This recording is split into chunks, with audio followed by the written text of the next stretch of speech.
అమ్మ ప్రేమ 25వ భాగం. గర్భవతి ఏనుగు. కేరళలో ఏనుగుకు జరిగిన సంఘటనను తలుచుకొని ఒకరోజు సుమ బయట దిగులుగా కూర్చుని ఉండగా ఎంతలో చిలుక, అదేనండి మన రాము వచ్చాడు. హాయ్ సుమ, ఎలా ఉన్నావు? సుమా సుమా. హాయ్ రాము, ఎప్పుడొచ్చావు?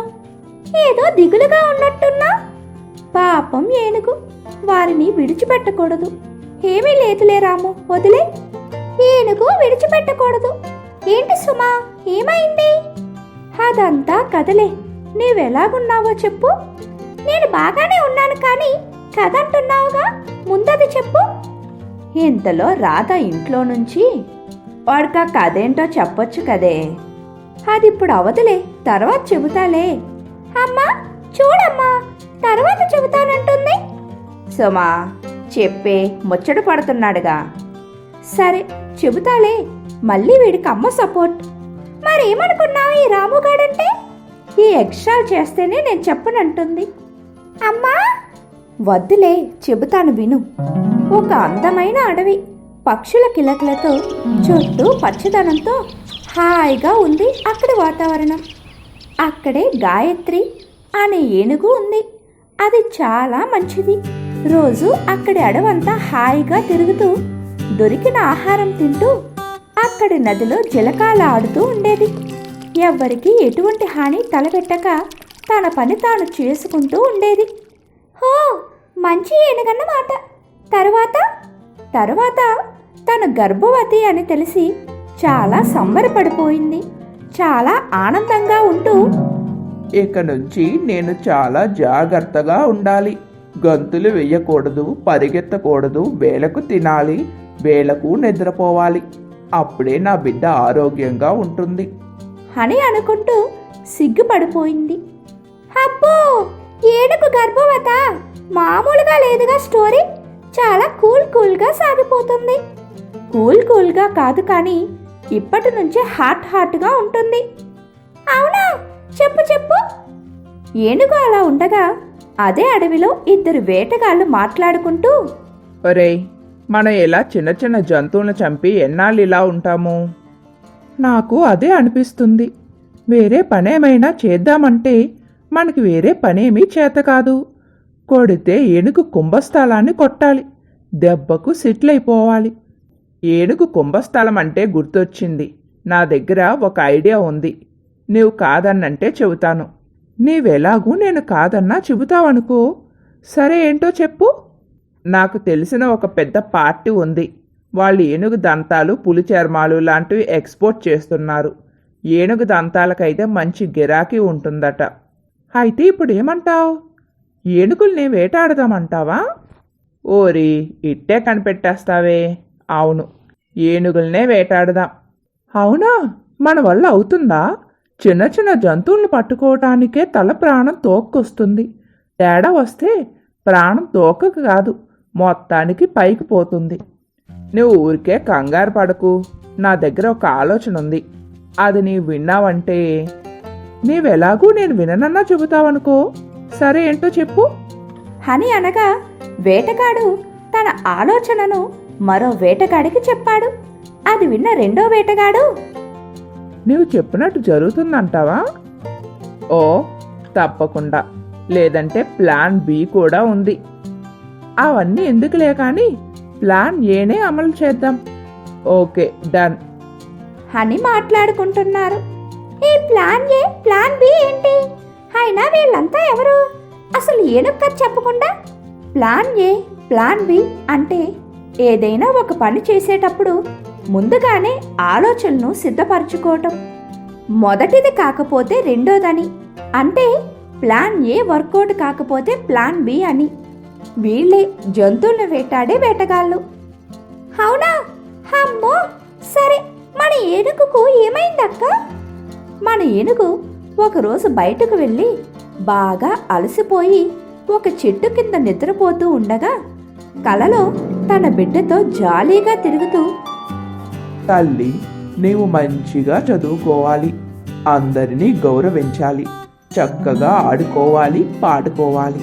ఎప్పుడు సంతోషంగా ఉండాలి. ముఖ్యంగా ఈ అమ్మ మాట వినాలి. ఓకేనమ్మా, మా అమ్మ ఏమి చెబితే అదే వింటాను. ఎక్కడికి వెళ్ళను, అమ్మ దగ్గరే ఉంటాను. అమ్మతోనే ఆడుకుంటాను, అమ్మతో కలిసి పాడుతాను అని ఇద్దరూ అలా మేఘాలలో విహరిస్తూ, తల్లి, నీవు మంచిగా చదువుకొని ఈ అడవికి మంచి ఆఫీసర్ అయ్యి ఈ గాయత్రి పేరు నిలబెట్టాలి అని చుక్కల్లో విహరిస్తూ ఉండగా, అమ్మా నీరసంగా ఉందమ్మా అంటూ కింద పడిపోయింది. అంతే, ఏనుగు ఒక్కసారిగా కలలో నుంచి మేల్కొని, అయ్యో, నా బిడ్డకు ఏమైంది? ఎందుకు పడిపోయింది? ఓ, ఆకలి వేసి అయ్యుంటుంది అని లేవబోతుండగా, అమ్మా నేను నీ బుజ్జి పాపని, ఎక్కడికమ్మా వెళ్తున్నావు? అసలే నీకు నీరసంగా ఉంది. ఇప్పుడు నాకు పెద్దగా ఆకలేమి వేయటం లేదులే అమ్మా. బిడ్డ ఆకలి తల్లికే తెలుస్తుందమ్మా అంటూ తన బిడ్డ ఆహారం కోసం బయలుదేరింది. ఎక్కడా ఏమీ దొరకకపోవటంతో ఇంకా వెతుకుతూ ఉంది. ఇక ఏనుగు ఎప్పుడూ వచ్చే మార్గాన వేటగాళ్ళు ఏనుగును వేటాడే ప్రణాళికలో భాగంగా అనాస పండులో, అదేనండి పైనాపిల్లో బాంబు ఉంచి పెట్టారు. దానిని చూసి వేటగాళ్ళు, ఈ రోజు మనం అనుకున్నట్టు జరిగితే మన పంట పండినట్టే. అవునా అని ఒక చెట్టు పక్కన దాగి ఏనుగు రాక కోసం ఎదురు చూస్తున్నారు. అమ్మ దుర్మార్గులారా, పైనాపిల్లో బాంబు పెట్టారా? ఇప్పుడు ఆ ఏనుగొచ్చి తినేస్తుందా సుమా? ముందు విను. ఇంతలో వేటగాళ్ళు అనుకున్నట్టే ఏనుగు అదే మార్గంలో వస్తుంది. వేటగాళ్ళు దాని వైపు అలానే చూస్తున్నారు. ఇంతలో ఏనుగు కంటిలో పైనాపిల్ పడింది. పైనాపిల్ కనబడటంతో ఆనందానికి అవధులు లేవు. అమ్మయ్యా, నా బిడ్డ కడుపును నింపగలుగుతున్నాను అంటూ కింద ఉన్న పైనాపిల్ను తన తొండంతో తీసుకొని నోట్లో వేసుకుంది. వేటగాళ్ళు అలా ఆ దృశ్యాన్ని చూస్తూ ఉన్నారు. అలా వేసుకున్న కాసేపటికి ఒక్కసారిగా పెద్ద శబ్దంతో ఢామ్మని పేలింది. తీరా చూస్తే ఏనుగు నోటిలో బాంబు పేలి నోరంతా ఒక్కటే రక్తం. లోపలున్న బిడ్డ ఏమైందమ్మా ఏమైందమ్మా అని అంటుండగా, కడుపులో మంటతో ఏనుగు వేడిని తట్టుకోలేక తన శక్తినంతటినీ కూడబెట్టుకుని అడుగు ముందుకు వేసి నదివైపు పరిగెడుతుంది. నోటి నుంచి రక్తం ధారలా కారుతుంది. అమ్మా ఏమైందమ్మా, ఇక్కడ చీకటి మంట, ఏమైందమ్మా అని ఏడుస్తుంది. ఏనుగు తన శక్తినంతా కూడబెట్టుకుని పరిగెడుతూ పరిగెడుతూ నదిలోకి దిగి లోపల బిడ్డను, అమ్మా, ఎలా ఉన్నావు తల్లి? అమ్మా ఏమైందమ్మా, భయమేస్తుంది నాకు నీకేమీ కాదమ్మా అంటూ నీళ్లు తాగబోతుంది. రక్తస్రావం ఎక్కువ అవటంతో శక్తి కొంచెం కొంచెంగా తగ్గుతుండగా ఏనుగు నీటిలో ఉండి కన్నీరు పెట్టుకుంటూ తన బిడ్డను జ్ఞాపకం చేసుకుంది. ఇలా ఆలోచిస్తూ ఆలోచిస్తూ నీటిలోనే ప్రాణాలు విడిచింది. ఇంతలో తన బిడ్డ, అమ్మా అమ్మా చాలా ఇబ్బందిగా ఉందమ్మా, నిన్ను చూడాలని ఉందమ్మా, నీతో ఆడుకోవాలని ఉందమ్మా, మనం కలిసి పాడుకుందామన్నావు, ఇప్పుడు మాట్లాడవేంటమ్మా?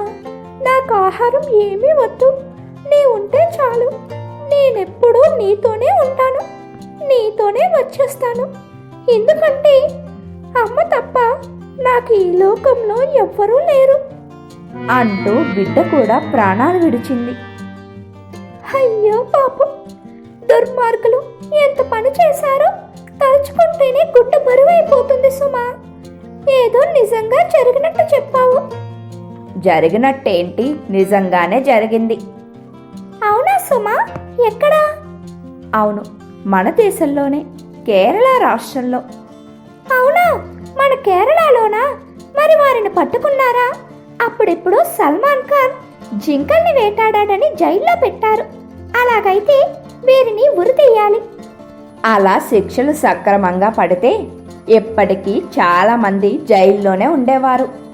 అధికారుల అండదండలు ఉన్నంతకాలం అమాయక జీవులు చనిపోవలసిందే, వారు తప్పించుకోవలసిందే.